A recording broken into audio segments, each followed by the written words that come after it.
Welcome to this explainer. So, I want you to think about a very specific, honestly kind of unsettling feeling. You know the one.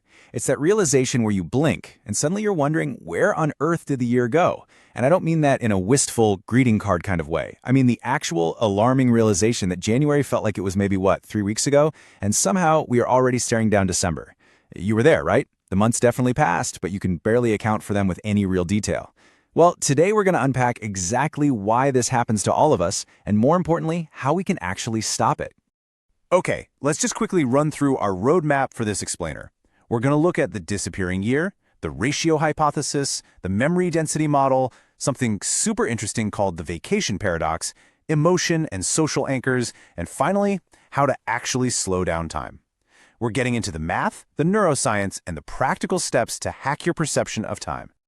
All right, part one, the disappearing year. Seriously, where did the time go? Let's take a look at this universal problem, because honestly, nobody really warns you about the mechanics of getting older. Now here's the absolute wildest part about all of this. This time compression we feel, it isn't just happening at a fixed, steady rate. It's compounding. At some point in your 30s, or maybe your 40s or 50s, you start to notice that the years aren't just going by faster. They are going by faster than they were going by faster before. A year at age 40 simply does not feel the same length as a year at 30. And 30, that felt like a flash compared to being 20. Just think back to a summer when you were, say, 8 years old. That summer was a total epic, wasn't it? It felt like a literal geological era. It contained everything, and it seemed to just stretch on forever. Contrast that with a year in your 40s, which, let's be real, vanishes in an absolute blur. The crazy thing is, both of these perceptions are completely true. Time at age 8 is fundamentally, biologically different from time at age 40. So, why is that? That brings us to part two, the ratio hypothesis. Let's see if the math of aging holds the answer, since this is the explanation you've probably heard before. So the ratio hypothesis essentially says that we experience time relative to the total amount of time we've already been alive. When you're 5 years old, a single year represents an enormous, massive slice of your lived experience. It's exactly 20% of literally everything you have ever known. But flash forward to age 40. By the time you hit 40, a single year is just 1/40th of your life. That's a mere 2.5%. And by 80, it's 1/80th. So the idea is that because a year becomes a proportionally smaller and smaller fraction of your total life, your subjective experience of how long it lasts just shrinks. Now, I'll admit this ratio model is mathematically elegant. It makes total intuitive sense, but it's incomplete. It predicts this very simple, smooth compression that just scales perfectly with age. But human experience is way more erratic than that. It completely fails to explain why, some years at 40 feel incredibly long, while certain years at 20 felt incredibly short. To really get what's going on here, the math just isn't enough. We have to look inside the brain. Which leads us straight into part three, the memory density model. How the brain uses a proxy for time. A lot of folks just assume the brain has this dedicated internal wristwatch ticking away, but it absolutely doesn't. Your perception of time is basically constructed after the fact. The secret ingredient here is memory density. Because your brain doesn't have a reliable retrospective clock, it basically looks back and counts the density of newly encoded distinct memories as a proxy for how long a period lasted. If a chunk of time is packed with genuinely new experiences, it generates a super high density of memories. So when you look back, your brain sees all those fresh memory traces and thinks, wow, look at all the stuff that happened. That must have been a really long time. But if there are fewer distinct memories, your brain assumes that period was much shorter. And this perfectly explains why age actually matters, but has nothing to do with that math ratio we talked about earlier. Think about it. Kids are just novelty machines. Everything is brand new. The first day of school, riding a bike, tasting a lemon for the first time. Since they don't have prior knowledge, the brain has to freshly encode every little detail, which creates massive memory density. That summer at age 8 felt eternal because it was packed with firsts. Adults, though, we run on heavy routine. Think about your morning commute. After 5 years of driving the exact same route, it requires zero new memory encoding. Your brain just uses pattern recognition and throws it on autopilot. You literally arrive at work with zero recollection of the last 45 minutes. Multiply that kind of hyper-efficiency across a whole year of routine work, the same grocery store, the same places, and your brain looks back, finds almost no distinct new memories, and concludes the year was incredibly short. Okay, part four, the vacation paradox. This explores perspective versus retrospective time, and it is honestly mind-bending. To wrap our heads around this paradox, we have to totally separate how time feels while you're actually in it, that's perspective time, from how long it feels when you're looking back on it, which is retrospective time. These two subjective experiences are driven by entirely different brain mechanisms. And the crazy thing? They often produce completely opposite results. Let's just compare two totally different experiences to see how this plays out. Imagine a painfully boring, monotonous day at the office. In the moment, it drags on endlessly.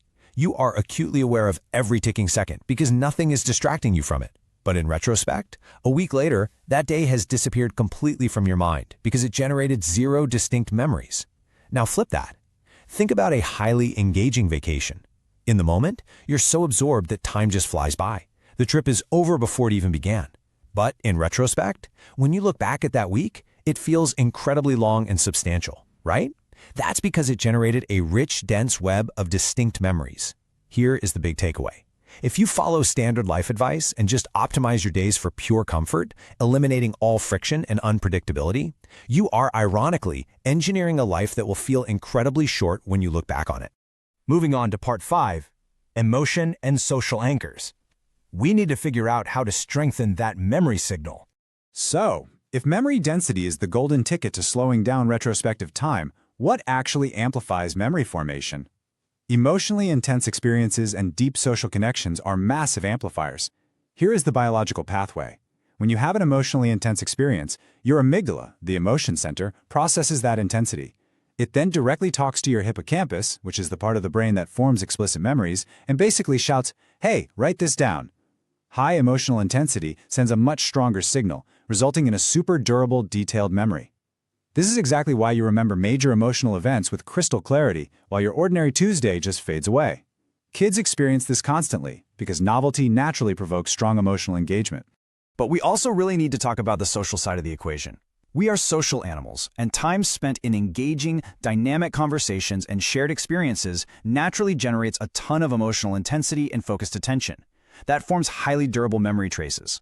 On the flip side, research consistently shows that isolation actively scrambles our sense of time. Without the social anchors that other people naturally provide, our perception of time becomes super fluid and erratic. So investing in rich social relationships, it's not just good for your mental health. It is literally a form of subjective time management. As modern life pushes us more toward working from home and consuming our entertainment completely alone, we are actively thinning out our memories. And that makes time feel a whole lot more compressed. And this brings us to a really profound realization. The acceleration of time isn't just some quirky perceptual illusion, it deeply, fundamentally impacts our sense of identity. When years just blur into these indistinguishable routines without leaving any distinct traces, you start to feel static. People who say time is flying by too fast often report this underlying feeling that they aren't changing, they aren't growing, they aren't accumulating any new chapters in their own life story. Time acceleration and narrative stagnation are essentially the exact same phenomenon. They are both driven by that exact same deficit in memory density. Okay, part 6, the most important one. How do we slow down time by hacking our brains? Now that we know the mechanics, how do we actually fix it? Well, it all starts with attention. Attention is the critical bridge that connects novelty to memory. Consider the stark contrast here. Deliberate mindfulness, meaning actually paying full attention to the meal you're eating or the walk you're taking, generates distinct, real memory traces. Chronic distraction, though, that is basically a systematized memory reduction program. If you are constantly dividing your attention by scrolling on a phone or having a video playing in the background, your experiences are being processed without full cognitive engagement. They just evaporate. A year lived with divided attention physically generates far fewer memories than a year lived mindfully.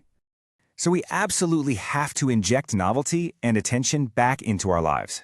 And the really good news? It's incredibly accessible. You do not need to book expensive, multi-week international vacations to slow down time. You just need to break your routine. Learn a genuinely new skill, like playing an instrument, where every single practice session is slightly different because your brain is actively changing. Travel locally. Seriously, geographic distance doesn't matter. It's the unfamiliarity of a random town 2 hours away that forces your brain to wake up and encode new data. Take a weird, inefficient route to work. Order a type of food you've never tasted. Read a genre of book you usually ignore. The entire goal is to generate memory density through firstness. The very first time you do something generates vastly more memory than the 100th time. Which brings us to a really powerful conclusion from all this research. Your subjective clock is speeding up because the proportion of your life that is truly novel is dropping as you settle into predictable, comfortable adult routines. But here's the thing. That compression is not inevitable. You can actively choose to disrupt it. As the saying goes, you can't go back to 8, but you can go back to first times. Deliberately creating first times at absolutely any age is the closest thing to slowing down time that neuroscience currently supports. So let me leave you with this. What comfortable routine are you going to break today so that you actually remember tomorrow?